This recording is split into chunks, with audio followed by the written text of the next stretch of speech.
नमस्कार दोस्तों, स्वागत है आपका मेरे YouTube चैनल K7H ज्ञान में। आज की हमारी कहानी है नामी से नाम बड़ा, अर्थात नाम और नामी, यानी कि भगवान का नाम और भगवान में कौन श्रेष्ठ है।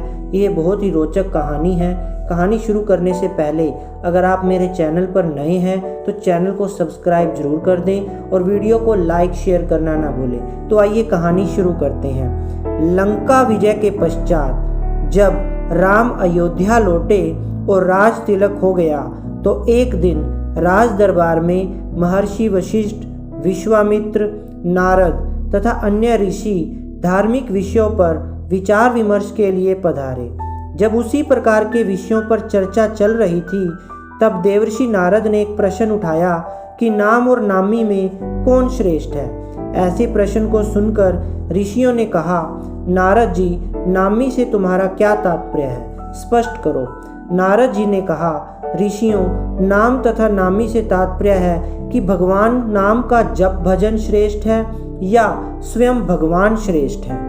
नारद जी की बात सुनकर ऋषियों ने हंसकर कहा, अरे नारद, तुमने यह कैसे बच्चों जैसा प्रश्न किया है।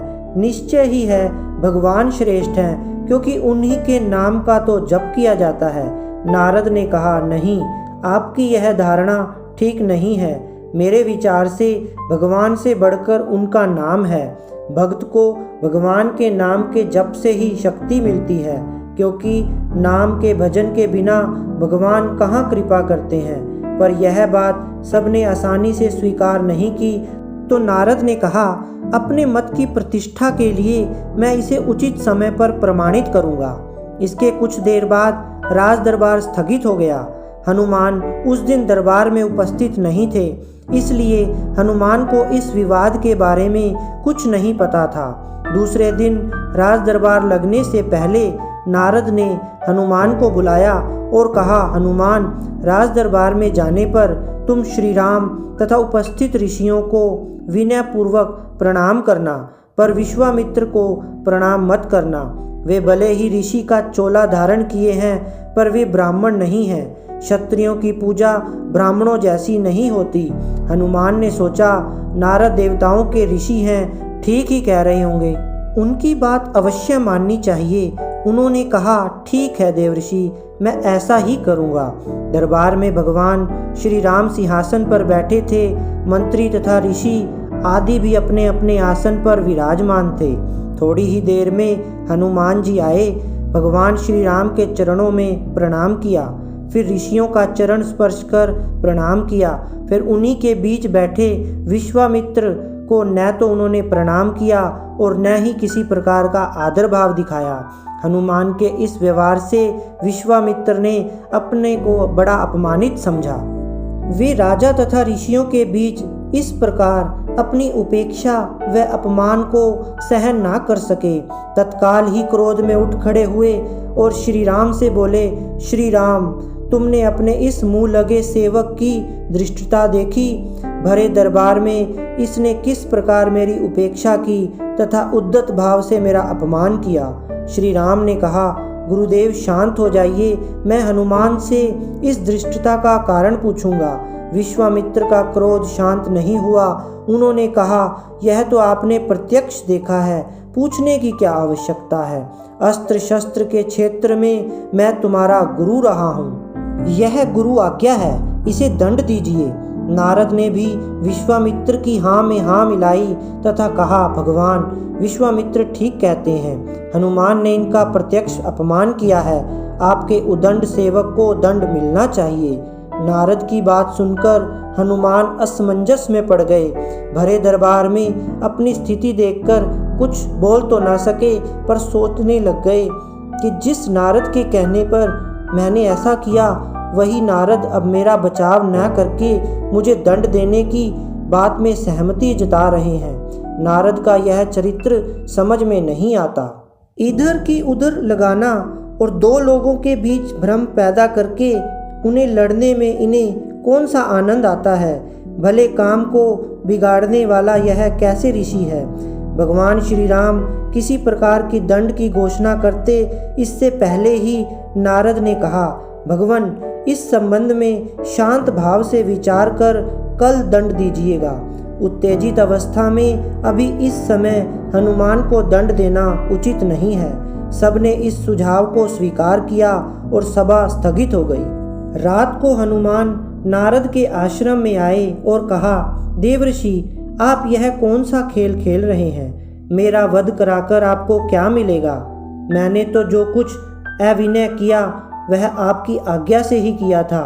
नारद हंसकर कहा, हनुमान, निराश मत हो, चिंता मत करो। मेरे कहने से तुमने जो किया है उसके लिए दिए जाने दंड से तुम्हारा कुछ नहीं बिगड़ेगा। तुम्हें दंड मिलेगा पर तुम्हारा बाल भी बांका नहीं होगा। मैं जैसा कहता हूँ बस वैसा ही कल करना। कल प्रातः काल सूर्य तट पर ओम राम रमाय नमः इस मंत्र का जाप करते रहना।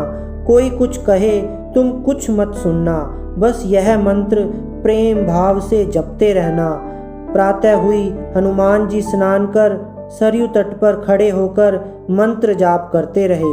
दरबार लग जाने पर जब हनुमान दरबार में उपस्थित न हुए तो श्री राम ने पूछा, हनुमान कहाँ हैं? अभी तक नहीं आए।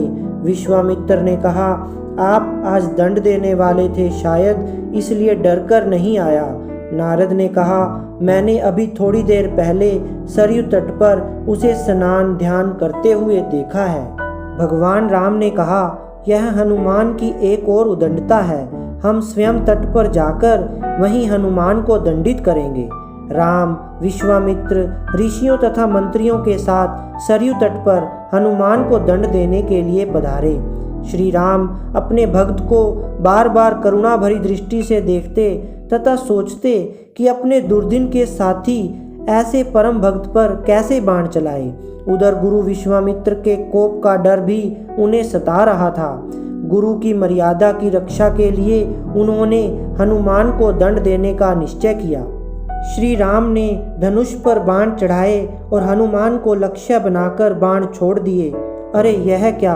बाण तो हनुमान जी के शरीर से कुछ दूरी पहले ही रुक गए। राम बाण पर बाण मारते रहे पर एक भी बाण हनुमान के शरीर को छू ना पाए। उधर हनुमान राम के बाणों के प्रहार से निश्चित नारद के बताए मंत्र का जाप करते रहे। वह मंत्र जैसे हनुमान का कवच बन गया हो। यह देखकर श्री राम को बड़ा आश्चर्य हुआ।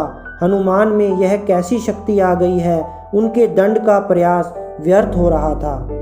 विश्वामित्र को लग रहा था कि राम अपने भक्त को बचाने के लिए जानबूझकर इस तरह बाण चला रहे हैं कि उनको चोट ना पहुँचे। अपनी इस असफलता से विचलित होकर राम ने ब्रह्मास्त्र उठा लिया। राम ने ब्रह्मास्त्र हाथ में लिया तो हाहाकार मच गया। नारद ने कहा, ऋषिवर विश्वामित्र, हनुमान के अपराध को क्षमा करें। अगर राम का ब्रह्मास्त्र छूट गया तो सिर्फ हनुमान ही नहीं मरेंगे बल्कि सारे लोक में प्रलय मच जाएगा।